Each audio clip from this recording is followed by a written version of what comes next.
आज एक बड़ा दिन जरूर था क्योंकि जियो फाइनेंशियल की लिस्टिंग हमने होती हुई देखी, क्योंकि 2 दशकों के बाद रिलायंस ग्रुप की तरफ से एक नई लिस्टिंग हमने होती हुई देखी। तो काफी इंतजार भी कर रहे थे मार्केट पार्टिसिपेंट्स इसका, पर जियो फाइनेंशियल की लिस्टिंग ने इन्वेस्टर्स को थोड़ा निराश जरूर किया है, क्योंकि 265 रुपए पर जब लिस्ट हुआ ये स्टॉक, उसके बाद सीधा 5% टूटता हुआ नजर आया। 262 रुपए के बेस प्राइस के मुकाबले भाव अब 250 रुपए के करीब है।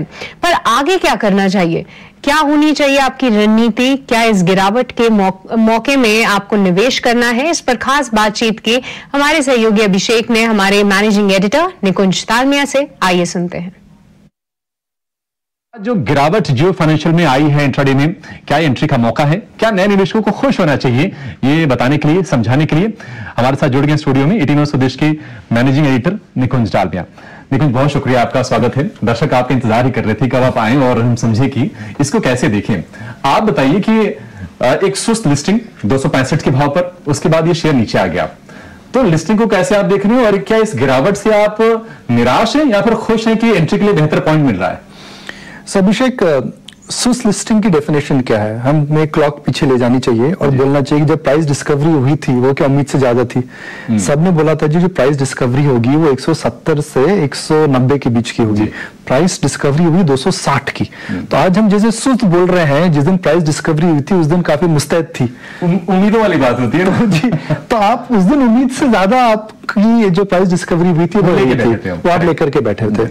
अब दूसरा आपको ये समझना है कि ये जो कंपनी है short term, medium term, long term, इस टाइम फ्रेम पे ही आप इस बिजनेस को समझ सकते हैं।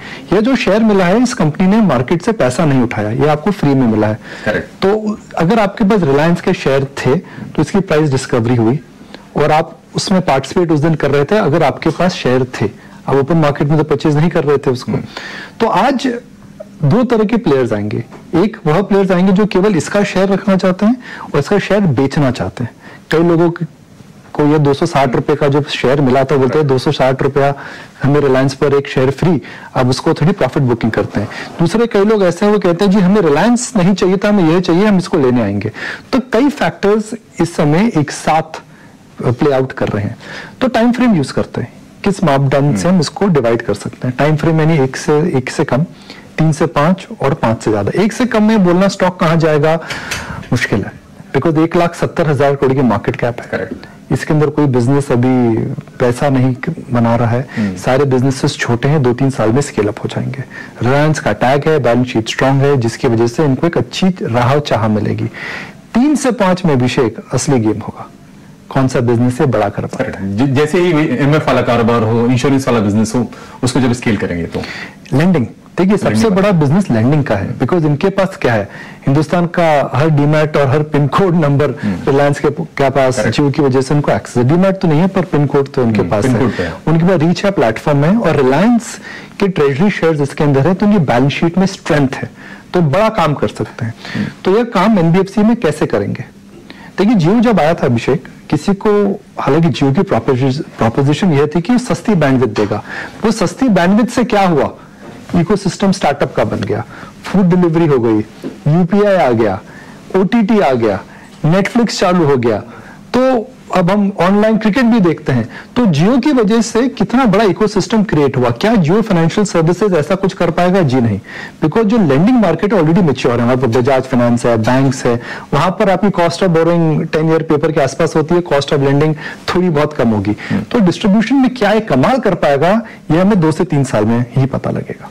निकुंज, एक चीज हम चर्चा कर रहे थे कि 18,000 स्टोर है रिलायंस के, तो नेटवर्क की जो आप बात कर रहे हैं कि स्केल करने की इनके पास काबिलियत है।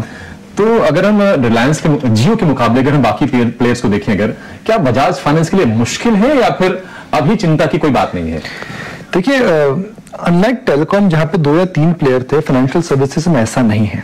फाइनेंशियल सर्विसेज बहुत अंडर पेनिट्रेटेड है। आप देखिए, एक जमाना था केवल सरकारी बैंक होते थे, फिर प्राइवेट बैंक्स आए, फिर छोटे बैंक्स आए, फिर एनबीएफसीज आई, फिर फिनटेक आया। तो फाइनेंशियल सेक्टर के अंदर हर 4-5 साल के अंदर एक नया एंट्रेंट देखते हैं, मगर फिर भी हिंदुस्तान की क्रेडिट ग्रोथ बढ़ती रहती है। अगर आप देखें तो 1990 से पहले कितने प्राइवेट बैंक्स थे इंडिया में?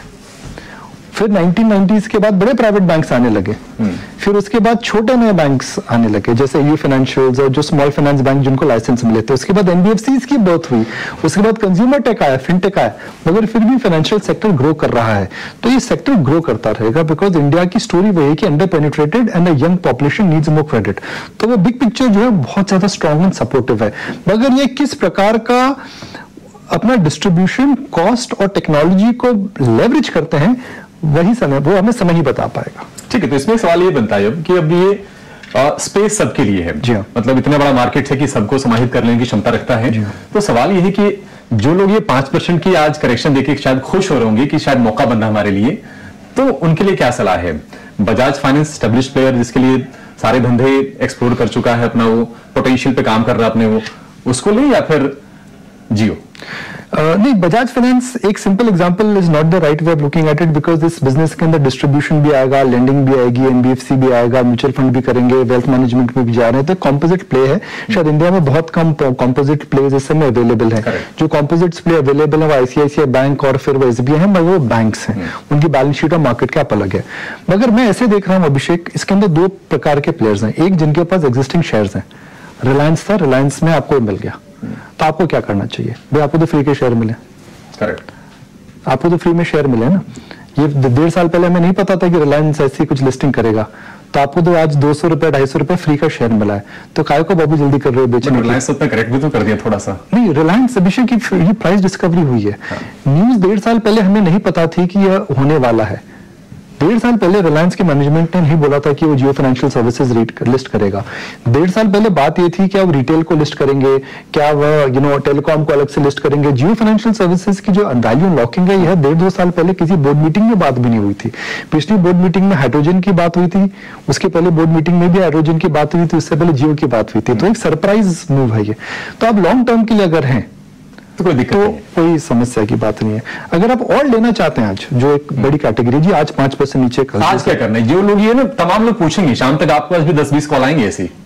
नहीं, मैंने डीएनडी पे फोन को रखा हुआ है डीएनडी पे फोन को रखा हुआ है, तो 10-20 तो नहीं आएंगे, बट मेरे हिसाब से थोड़ा और रुकना चाहिए अगर स्पष्टता से अगर आप पूछें, बिकॉज इसकी जो मार्केट कैप है 1.5 लाख करोड़ से ऊपर है। 1.5 लाख करोड़ की market cap for a business which will take 2-3 years to make money, I think one is better off waiting it out. लेना जरूर चाहिए आपको अगर आप लंबी अवधि के लिए रहते हैं, मगर रुक करके लेना चाहिए। 15% नीचे, 20% नीचे हो सकता है मिले, नहीं भी मिले, मगर थोड़ा इंतजार करना चाहिए। मेरे हिसाब से आपको टर्न का वेट करना चाहिए, चाहे मार्केट में थोड़ी सी गिरावट हो, मिड कैप में थोड़ा सा पैनिक हो, फाइनेंशियल सेक्टर को थोड़ी सी मार पड़े। जब ये पैनिक मूवमेंट्स आते हैं ना, उस समय अच्छी कंपनी उठानी चाहिए। आई थिंक वो पैनिक मूवमेंट ना भी मार्केट में ना भी स्टॉक के अंदर है।